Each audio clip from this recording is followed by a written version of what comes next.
Hello, c'est HR, votre chroniqueur. Aujourd'hui, je vais vous parler du film Spy Code, un thriller d'action porté par Aaron Eckhart. Avant d'aller plus loin, n'oubliez pas, si vous n'êtes pas abonné, pensez à le faire, pensez à la petite cloche pour les notifs, mais surtout pensez à me mettre en commentaire tout simplement ce que vous avez pensé de ce film Spy Code, si vous l'avez vu, ou tout simplement si vous avez envie de découvrir ce thriller. Let's go! The girl is not who you think she is. I want answers. Who are you? Who sent you?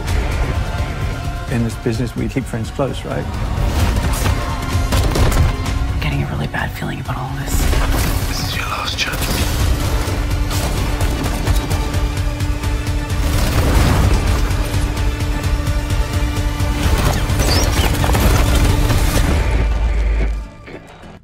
Alors tout d'abord, fiche technique de cet action movie thriller, disponible en support physique via DVD ou Blu-ray, mais également disponible actuellement sur Prime Video.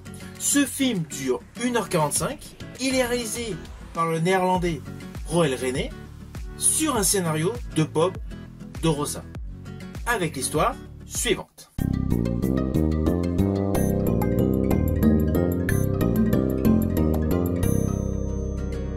Nous suivons un tueur à gages vétéran de la CIA, interprété par Aaron Eckhart, qui reçoit ses ordres par le biais de la section des petites annonces des journaux depuis près de 20 ans.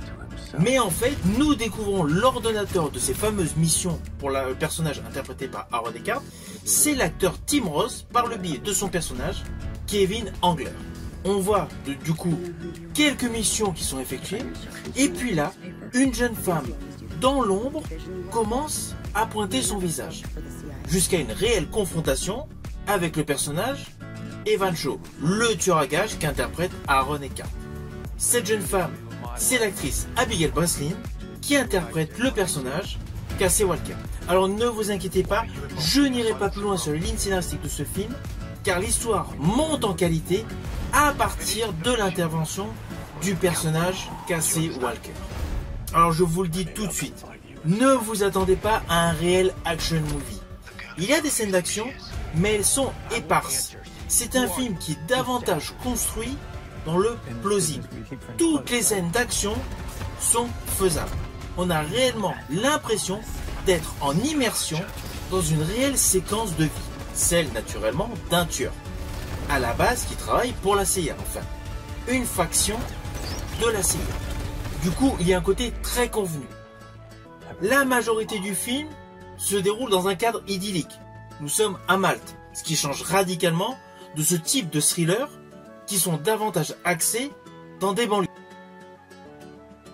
Ainsi, le décor naturel de Malte apporte une touche d'exotisme à ce thriller, ce qui est radicalement innovant pour ce type de produit cinématographique.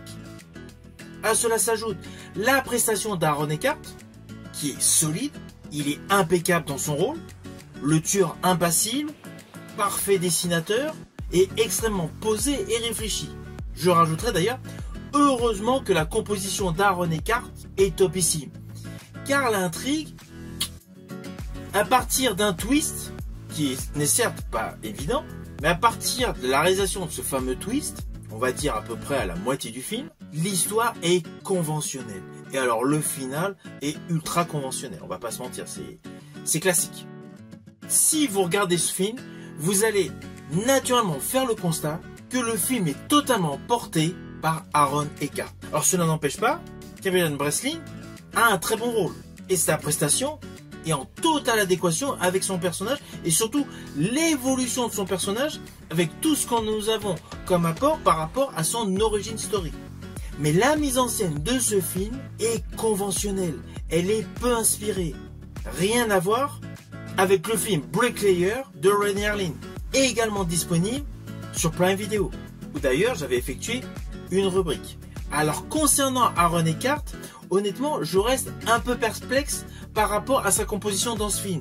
Il est bon, il est excellent, mais est-ce que ce film n'est pas un signe d'une fin de carrière direct ou vidéo? Au fil de ses derniers films, j'ai l'impression qu'il a pris la succession à Bruce Willis dans sa fin de carrière.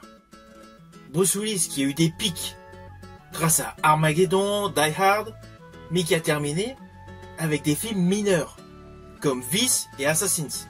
Et bien là, avec Aaron Eckhart, j'ai l'impression que nous allons sur le même chemin. Lui qui était impeccable face à Christian Bale dans The Dark Knight, que j'avais apprécié jadis dans World Invasion Battle Los Angeles, dans The Expatriate, dans La Chute de la Maison Blanche, I Frankenstein, Incarnate, Midway et 64 minutes chrono. Là, c'est un film digne d'un téléfilm, un peu comme le film dans lequel il a joué Embouche et Muzzle.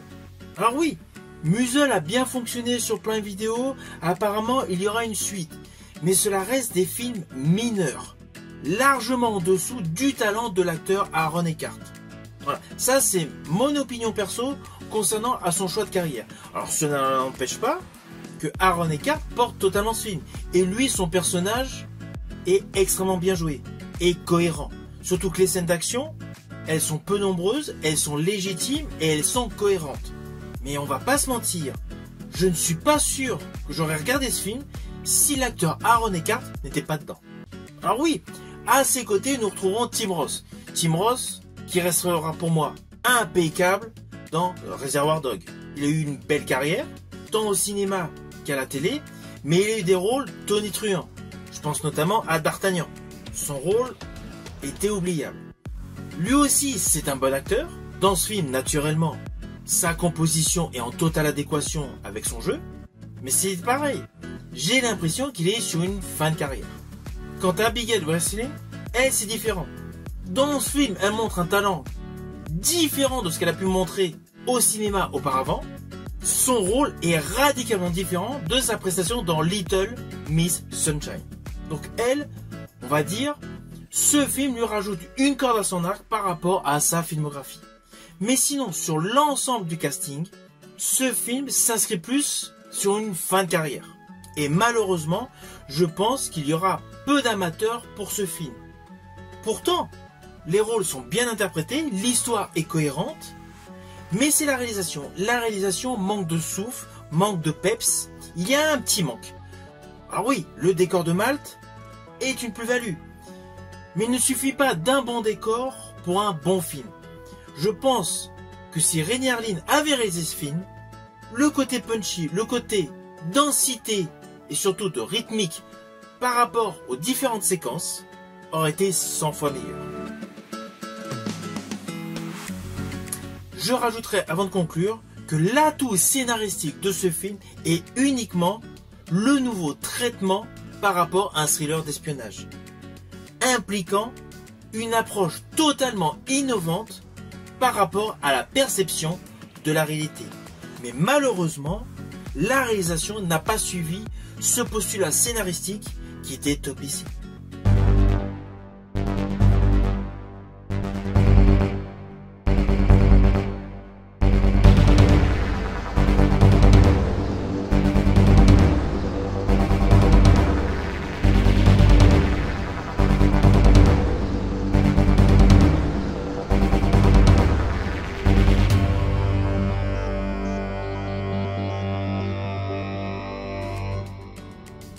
Alors au final, naturellement, c'est un film que je vous invite à découvrir. Il est à voir, mais ne vous attendez pas à un action movie.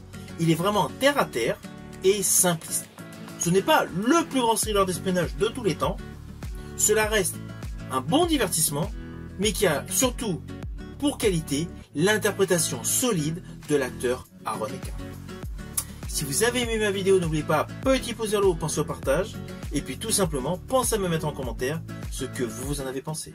Je vous dis à bientôt pour une prochaine vidéo.